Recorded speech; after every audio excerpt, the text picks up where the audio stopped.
வணக்கம் அன்பர்களே, இது தகவல் சாளரம். நான் உங்கள் பிச்சை முத்து. தகவல் சாளரம் வழங்கும் போர்களின் பிடியில் பூமியின் மடி. வட கொரியா, தென் கொரியா வரலாற்று போரின் தொடரில் இதோ வருகின்றது இன்றைய காணொளி. புத்தன் வந்த திசையிலே புனித காந்தி மண்ணிலே பனியில் எழுதப்பட்ட இரத்த கதை சோசின் ஏரி. போர் எப்போதும் துப்பாக்கியால் மட்டும் துன்பம் தராது. சில நேரங்களில் குளிர் பனி அதைவிட கொடூரமாக கொன்றுவிடும். 1950 கொரிய போரில் அந்த உண்மையை உலகம் அறிந்த இடம் சோசின் ஏரி. போர்க்களமாக மாறிய பனி நிலம். வடகொரியா மலைகள், குளிர்காலம், சோசின் ஏரி பகுதி. -30 டிகிரி குளிர், பனி உறைந்த நிலம், குறுகிய மலைச்சாலைகள். இந்த இடத்தில் ஐக்கிய நாடுகள் படைகள் முகாமில் தங்கியிருந்தனர். அவர்கள் நம்பியது சீன படைகள் இவ்வளவு குளிரில் தாக்க முடியாது. அந்த நம்பிக்கையே தவறு.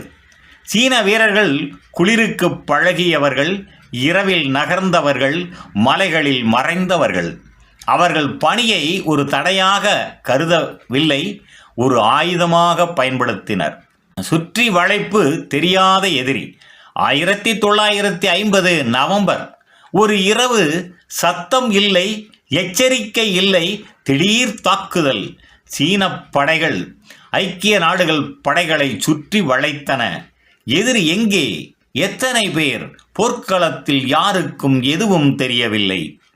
பனியும் இருளும் பயமும் சேர்ந்து கொண்டது. வீரர்களுக்கு துப்பாக்கி வேலை செய்யவில்லை. விரல்கள் உறைந்தன. காயம் அடைந்தவர்கள் உறைந்து போக ஆரம்பித்தனர். சிலர் துப்பாக்கியால் அல்ல, குளிரால் இறந்து போனார்கள்.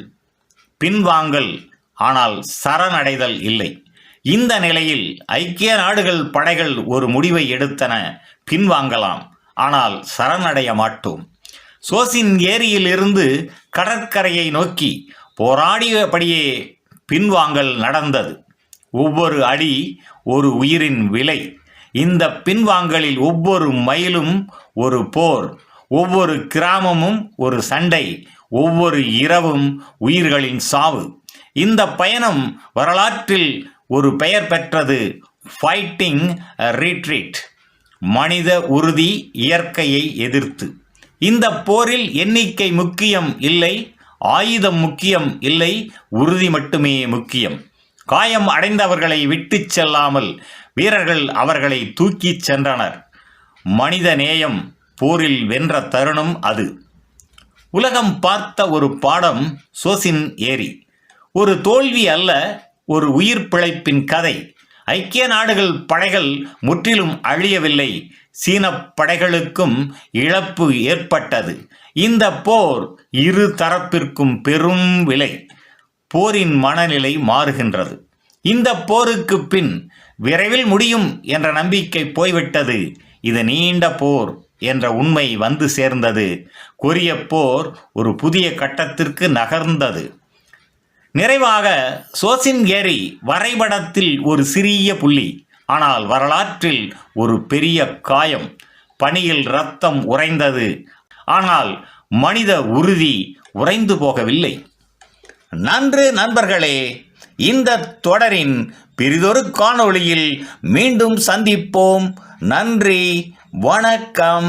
புதியதோர் உலகம் செய்வோம், கெட்ட போரிடும் உலகத்தை வீடோடு காய்ப்போம். புதியதோர் உலகம் செய்வோம்.